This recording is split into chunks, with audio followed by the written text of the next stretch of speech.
নমস্কার বন্ধুরা, স্বাগত আমাদের চ্যানেলে। আজকে আমি আপনাদের একটি রক্ষাকালীর মন্দির সম্পর্কিত তথ্যাবলী জানাবো।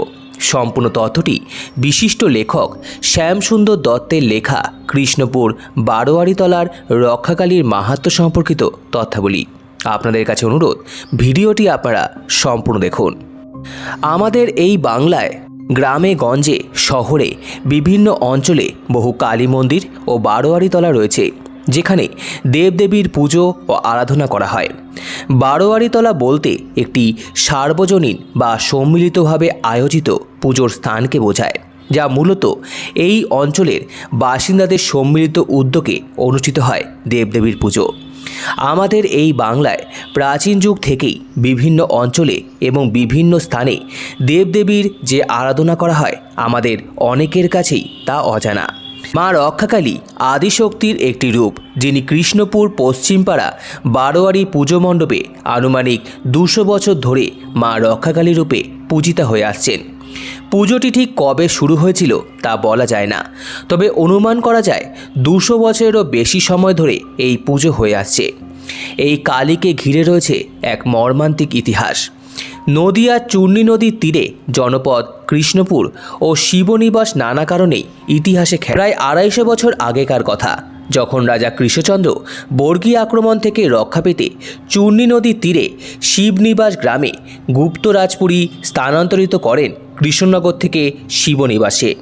ঠিক সেই সময় একদিকে যেমন বর্গী হাঙ্গামায় নিঃস্ব গ্রাম বাংলা বিপর্যস্ত হচ্ছে, সাধারণের ধর্মপ্রাণ মান সম্ভ্রম, অন্যদিকে মুর্শিদাবাদে চলছে ষড়যন্ত্রের চক্রান্ত। ঠিক সেই সময় শুরু হলো মহামারীর প্রাদুর্ভাব। গ্রাম বাংলায় কালাজ্বর ও ম্যালেরিয়ায় তখন দিনের পর দিন বহু মানুষ মৃত্যুর মুখে ঢলে পড়ছে। চারিদিকে হাহাকার, মানুষ কোথায় যাবে, কি করবে ভেবে পাচ্ছে না। বর্তমান যুগের মতো তখনকার দিনে ডাক্তার বৈদ্যের এত রমরমা ছিল না। কোনো উপায় না পেয়ে অবশেষে ম্যালেরিয়া ও কালাজ্বর থেকে রক্ষা পেতে কৃষ্ণপুর পশ্চিমপাড়ার দত্ত পরিবারের কৃতি সন্তান স্বর্গীয় অবিনাশচন্দ্র দত্ত মহাশয়ের তত্ত্বাবধানে গ্রামের বারোয়ারি তলায় শুরু হলো রক্ষাকালীর পুজো। গ্রামের এই রক্ষাকালীকে ঘিরে যে ইতিহাস রয়েছে তা শ্যামসুন্দর দত্ত মহাশয়ের পিতা স্বর্গীয় যুগলচন্দ্র দত্তের কাছে শোনার সৌভাগ্য হয়েছিল তার। স্বর্গীয় অবিনাশচন্দ্র দত্তের জ্যেষ্ঠ পুত্র ছিলেন যুগলচন্দ্র দত্ত, অর্থাৎ স্বর্গীয় অবিনাশচন্দ্র দত্ত ছিলেন শ্যামসুন্দর দত্ত মহাশয়ের পিতামহ। পুজোর ঠিক আগের দিন গভীর রাতে মায়ের স্বপ্নাদেশ পান অবিনাশচন্দ্র দত্ত। মা স্বপ্নাদেশে বলেন, মানুষের কল্যাণে যে উদ্যোগ নিয়েছিস তা প্রশংসনীয়। জনকল্যাণের স্বার্থে তোর এই উদ্যোগ দেখে আমি অনাবিল আনন্দ পেয়েছি। এখানে হাজার হাজার মানুষ বসবাস করে, অথচ আমাকে কেউ স্মরণ করেন না। চিন্তা করিস না, তোর সমস্ত মনস্কামনা পূরণ হবে। তোর এই জনকল্যাণমূলক কর্মে সাড়া দিতেই এই গভীর রাতে আমি তোর সঙ্গে দেখা করতে এসেছি। তবে তোকে স্মরণ করিয়ে দিতে চাই, পুজো সমাপ্তি হওয়ার পর অর্থাৎ ভোর 4টের আগেই চূর্ণী নদীতে নিরঞ্জনের ব্যবস্থা করবি। এই প্রথাই ধারাবাহিকভাবে চালু থাকবে, আর বংশ পরম্পরায় দত্ত পরিবারের জ্যেষ্ঠ পুত্রের হাতে পুজো পেলে খুশি হব।